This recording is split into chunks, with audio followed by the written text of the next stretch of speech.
This week, America witnessed something historic, the first indictment of a former president. No prizes for guessing which one. Donald Trump, the 45th president of the United States, and the first to face criminal charges. The question is, does he deserve these charges, or is he a victim of a witch hunt? Also, what is this indictment all about? How will it impact the 2024 election?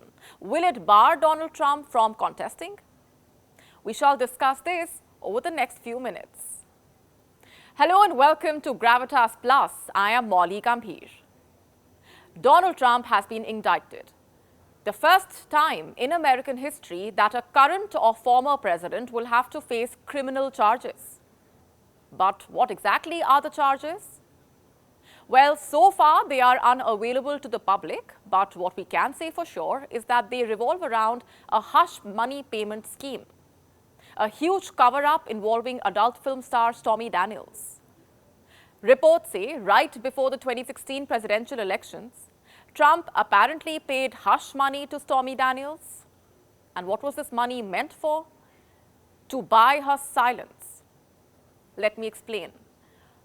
In October 2016, shortly before the US presidential election, Trump's personal lawyer paid $130,000 to Daniels and in return asked her to deny that she had an affair with Donald Trump.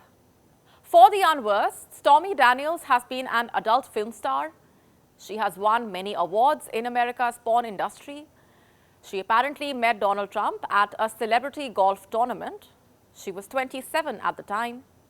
Trump was 60. And since then, the two had an on-off affair, despite Trump being still married to eventual First Lady Melania Trump. Reports say he even offered her a role on his reality show, The Apprentice, in exchange for sexual favors.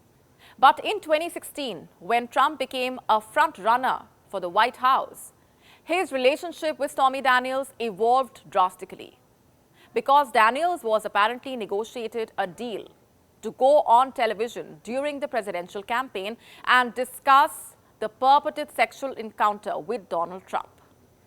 This is when she received a $130,000 payment to hush up. These details first emerged in 2016 in a report by the Wall Street Journal. Trump's lawyer, Michael Cohen, denied it. He sought to suppress the allegations, but a month later, publicly acknowledged making the payment. This acknowledgement raised legal and ethical questions. Questions on why this payment was not duly disclosed, especially during Trump's presidential campaign. Were campaign funds used for this payment, or did Trump pay her through his own pocket? An investigation was launched. Trump's documents were probed. He has been found guilty.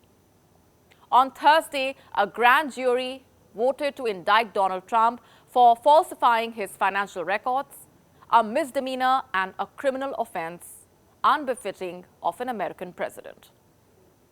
So what happens next? Well, Trump will have to surrender. That's what the Office of Manhattan District Attorney says. It has apparently instructed Trump's attorney to coordinate his surrender. But will Trump surrender? Well, according to reports, Trump, who is currently in Florida, is expected to fly to New York on Monday to get arraigned in the court on Tuesday. The charges of the indictment will be read out to him there. The hearing could apparently last for 10 to 15 minutes. The question is, what will this indictment lead to? Could it end Donald Trump's political career? We don't know. But this criminal case could very well shape the 2024 presidential race. Trump is currently the front runner among all declared and potential contenders. So this indictment could certainly impact his electoral fortunes. That said, there is nothing in the American law that prevents a candidate who is found guilty of a crime from campaigning for elections or serving as America's president, even from prison. Plus, there is little precedent for such prosecution. past attempts to charge politicians for crossing the line between campaign finance and personal spending have ended in failure. So there is no saying if this indictment will bar him from contesting the presidential race. And what does Trump have to say about this? Well, he is responding how he always has, with threats and bluster. Let me quote from Trump's statement, released in response to the indictment. Quote, "The American people realize exactly what the radical left Democrats are doing here. Everyone can see it. So our movement and our party, united and strong, will first defeat Alvin Bragg, and then we will defeat Joe Biden. And we are going to throw every last one of these crooked Democrats out of office so we can make America great again." Trump supporters agree with the assertion. Have a look at these images.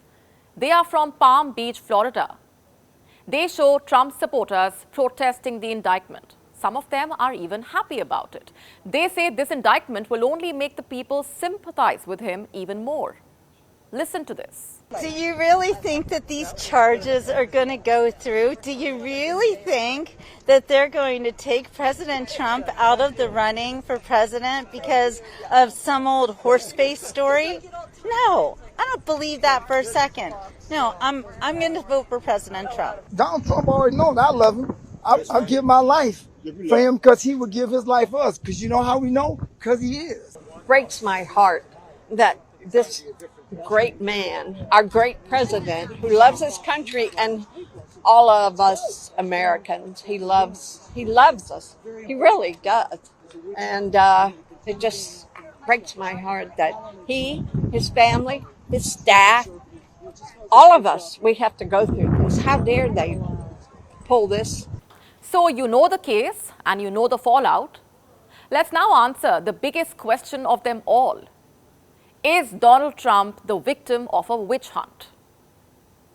Well, to start with, it's hard to believe that prosecutors would bring such a case against anyone else, that they would indict any former president for lying about where he spent campaign money. But then again, Trump was not any president. He was the most controversial leader America had, someone who shaped American politics in his image. His 4-year tenure in the White House revealed extraordinary fissures in American society and made him a figure unlike any other in the country's history. From his first days in Washington to his last, he seemed to revel in the political fight. He used the power of the presidential office to go after a long list of perceived adversaries, from the Democrats to the news media to his own lawmakers, even foreign heads of state. Trump spared no one. Even in his final days in office, Trump became the first president ever to be impeached twice. The second time for inciting an insurrection at the US Capitol. He also became the first American president in more than 150 years to refuse to attend his successor's inauguration. To put it simply, Trump took on the very system that he was supposed to manage. So it shouldn't come as a surprise that the same system is now going after him. From the Democrats to the media to courts to his own party members. I'm not saying he's innocent. I'm not saying he shouldn't be indicted. All I'm saying is that Trump is only reaping what he sowed. He spent much of his presidency making enemies, flirting between lawful and unlawful conduct. He is now being served a taste of his own medicine.